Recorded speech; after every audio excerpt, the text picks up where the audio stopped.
Hey there guys, what is up? In this video, we are going to show you how to buy a Mastercard gift card. So we are going to begin first by doing this in real life or IRL. So you might check your grocery, your convenience store, your corner store, your gas station, if you're in the mall. There are stores that do sell Mastercard gift cards, but if you don't want to leave your home, all you need to do is go to Amazon.com and just type in Mastercard gift card. As you can see, it's the first option that appears, and here there are a lot of options. They're called virtual gift cards, so online use only, which means you cannot use this on a physical establishment. For example, if you go to Arby's and you want to pay with this, you cannot. You can either just use your own gift card or your own credit card, or just cash, right? You can only use this online for any online transaction.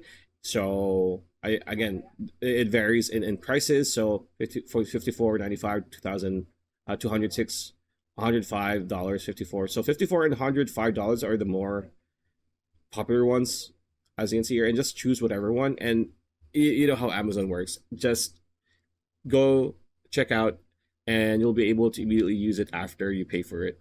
And yeah, pretty much it. That's a video. Hope you liked it. Like, comment, share, subscribing. That bell icon. I'll see you on the next video.